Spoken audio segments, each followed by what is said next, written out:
স্বাধীনতা দিবসেই ভারতের নৌবহরে যোগ দিচ্ছে এক নতুন পাহারাদার, আইএনএস বিক্রান্ত।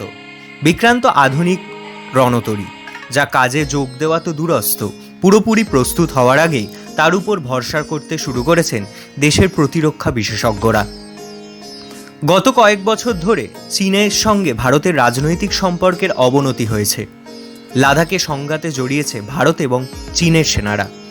প্রতিরক্ষাবিদদের আশা, সমুদ্রপথে যদি চীন কখনো ভারতকে আক্রমণের চেষ্টা করে, তবে তা ঠেকাতে ব্রহ্মাস্ত্র হতে পারে বিক্রান্ত।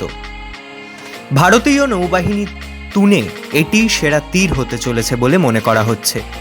তবে এই যুদ্ধজাহাজ নিয়ে আলোচনার কারণ শুধু তার শত্রু নিধন ক্ষমতা নয়, জলযুদ্ধ হলে ভারতের শক্তি বৃদ্ধিতে তার ভূমিকা কি হতে পারে তার জল্পনাও নয়। বিক্রান্ত আলোচনায় তার কারণ এই যুদ্ধজাহাজ তৈরি করেছে ভারত নিজে, বিদেশে সাহায্য নিয়ে নয়।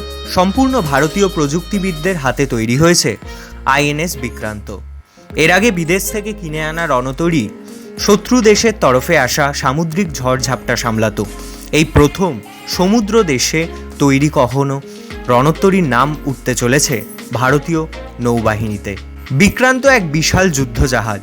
এর দৈর্ঘ্য 262 মিটার, অর্থাৎ প্রায় 80 তলা একটি বাড়িকে যদি আড়াআড়ি শুইয়ে রাখা হয় প্রায় তার সমান। জাহাজটির প্রস্থ 62 মিটার। সব মিলিয়ে 14টি ডেক রয়েছে এই জাহাজে, আর রয়েছে 2300টি কামরা। জাহাজের নাবিক সহ মোট 1700 জনের থাকার ব্যবস্থা রয়েছে বিক্রান্তের ভিতরে। মহিলা অফিসারদের জন্য রয়েছে আলাদা ব্যবস্থা। গতিতেও কম যায় না বিক্রান্ত। এই যুদ্ধজাহাজের সর্বোচ্চ গতিবেগ ঘন্টায় 28 নটিক্যাল মাইল। বিশ্বের সবচেয়ে শক্তিশালী যুদ্ধজাহাজের গতিবেগের থেকে ঘন্টায় ঠিক 7 নটিক্যাল মাইল কম। বারবার জ্বালানি ভরারও দরকার নেই, কারণ বিক্রান্ত একবার জ্বালানি ভরা হলেই তার সাহায্যে 7500 নটিক্যাল মাইল অতিক্রম করতে পারে। অর্থাৎ একবারের জ্বালানিতে ভারতের নৌসীমা ধরে দুবার যাওয়া আসা করতে পারবে বিক্রান্ত। বিক্রান্তের প্রশংসা করেছেন রণতরী বিশেষজ্ঞরাও। তারা বলেছেন, সমুদ্রে ভাসমান পুরোদস্তুর 18 তলা একটি বাড়ি বিক্রান্ত। আধুনিক প্রযুক্তিতে ঠাসা, প্রযুক্তির বিস্ময়ই বলা যায় একে। প্রায় 21,000 টন উন্নত মানের ইস্পাত দিয়ে তৈরি করা হয়েছে বিক্রান্তকে, যা দিয়ে অন্তত 3টি আইফেল টাওয়ার তৈরি করা যাবে। এই বিক্রান্তেরই ছাদ থেকে উড়বে নৌবাহিনীর যুদ্ধ বিমান। বস্তুত বিক্রান্ত নৌবাহিনীর ভাসমান বিমান ঘাঁটি।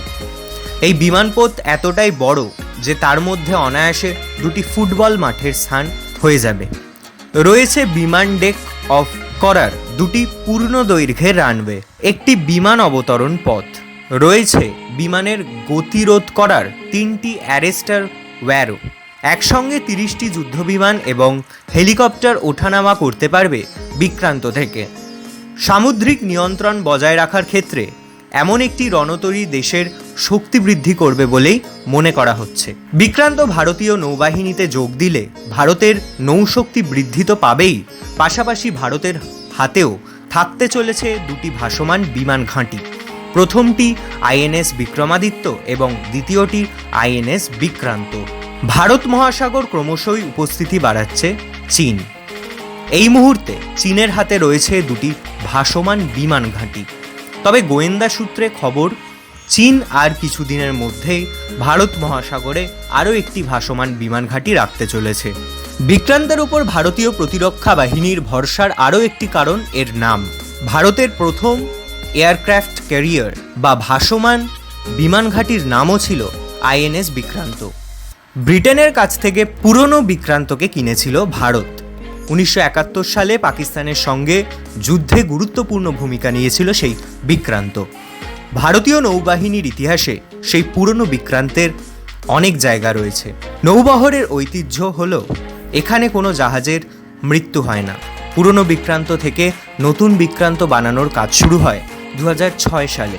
গত বছর অগস্ট মাসেই প্রথম সামুদ্রিক পরীক্ষা হয় বিক্রান্তের। তারপর থেকে অক্টোবর, জানুয়ারি এবং জুলাই মাসে মোট 4টি পরীক্ষা হয়েছে। 10ই জুলাই যুদ্ধজাহাজটি সমস্ত গুরুত্বপূর্ণ যন্ত্রাংশ এবং প্রযুক্তির ব্যবহার্যের কার্যকারিতা দেখে নেওয়ার পালা ছিল, তাও সফল হয়েছে। সব ঠিক থাকলে জুলাইয়ের শেষে যুদ্ধজাহাজটি ভারতীয় নৌবাহিনীর হাতে তুলে দেওয়ার কথা। তারপর 15ই আগস্ট তার আনুষ্ঠানিক সংযুক্তি হবে ভারতের নৌবহরে।